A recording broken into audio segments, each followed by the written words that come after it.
নাই।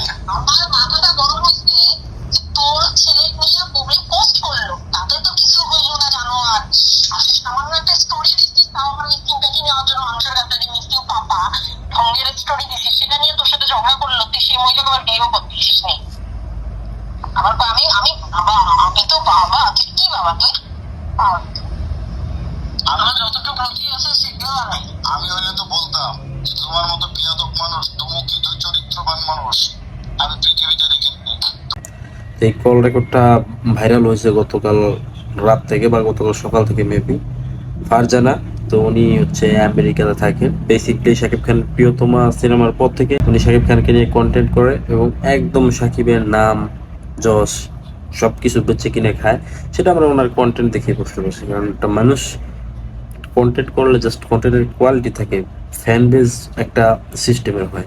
কিন্তু উনি যেই আয়োজন করে এইটা সেটা করে যেগুলো করে সেগুলোর পেছনে যে বড় ধরনের কারণ ছিল বুঝতে পেরেছিলাম। ট্রাভেল ডকুমেন্টারি এরকম কিছু দেওয়া আছে। এই যে লোকটা ছবি দেখতেছেন, তো ওনার সাথে কথোপকথন হয়েছে গ্রুপের মধ্যে।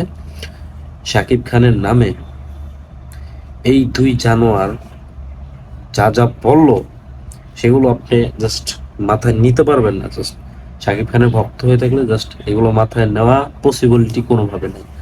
ও বলছে শাকিব খানের যেই বাচ্চা বুবলি, শাকিব খানের যে বাচ্চা বীর, ও নাকি হচ্ছে জারজ, অর্থাৎ শাকিব খান বুবলিকে বিয়ে করে নাই, অবৈধভাবে তাদের সন্তান হয়েছে। এই যে যে একটা কথা বলেছে, এখন এটার বিরুদ্ধে সোশ্যাল মিডিয়াতে অনেকেই দেখলাম প্রতিবাদ জানাইতেছে। তো ফারজানা আবার গতকালকে রাতে আইসা যদি কেউ উল্টাপাল্টা কন্টেন্ট তৈরি করে এগুলো নিয়ে বিভিন্ন কিছু বানায় তো মামলা করবে।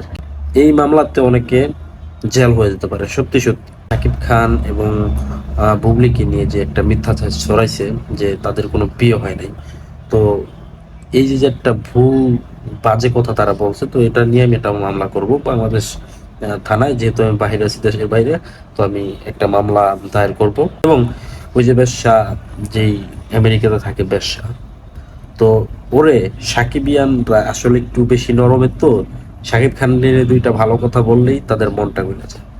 তো বিষয়টা হচ্ছে আপনারা এটা করবেন না। যারাই শাকিব খানের শুধু নাম করে যায়, ভাববেন এটার পিছনে একটা কারণ আছে, ওদের লাভ আছে। এমন পেছনে অনেক কাহিনী আছে ভাই, অনেক কাহিনী আছে। আরিয়ান নামে একটা ছেলে ভিডিও করতো শাকিব খানের নিয়ে প্রথম, এই গুনগান, শাকিব খান ছাড়া কিছু বোঝে না। পেছনে যে একটা স্বার্থ লুকায় আছে, নিজের জনপ্রিয়তা, শাকিব খানের নাম বেচা খায়, নাম বেচা খাইয়া নিজের জনপ্রিয়তাকে তৈরি করা, এটা আমরা খুব ভালোভাবে জানতাম। তো একটা সময় সে কিন্তু আরিয়ান কি করলো, শাকিব খানের বিরুদ্ধে কথা বলা শুরু করবে। এই যে যে ফারজানা কল রেখে বললো শাকিব খানকে নিয়ে আর কোনো কিছু সে বলবে না, বালফালা নিয়ে গেছে। তোর মতো সেমরি যদি শাকিব খানকে নিয়ে কিছু না বানায়, ভিডিও বানায়, তুই কোন বালের কন্টেন্ট ক্রিয়েটর? হ্যাঁ, আমেরিকায় থাকস বলে কি মনে করস বিশ্ব চিরা ফেলাইছস? কিন্তু নষ্ট মেয়েদের জন্য আমাদের বাংলাদেশের স্টাররা কখনো ভালো না। একটা মানুষ তার পার্সোনাল লাইফে কি করবে না করবে সেটা তার একান্ত ব্যক্তিগত ব্যাপার। এবারে শাকিব খান স্টার দিকে কি ওর নিজস্ব ইচ্ছা নেই? ওর ছেলেরে নিয়ে আমেরিকায় গেছে, ওখানে ডকুমেন্টারি বানাইতে হলে অনেক কিছুর প্রয়োজন হতে পারে, সেজন্য সেগুলো করতে পারছে। তো সেগুলো নিয়ে তোমাদের কোচাকুচির কি আছে? তোমার মতো মেয়েদের কি করতে হয় জানো? শসা বা বেগুন ছাড়া তোমাদের মেয়েদের হয় না।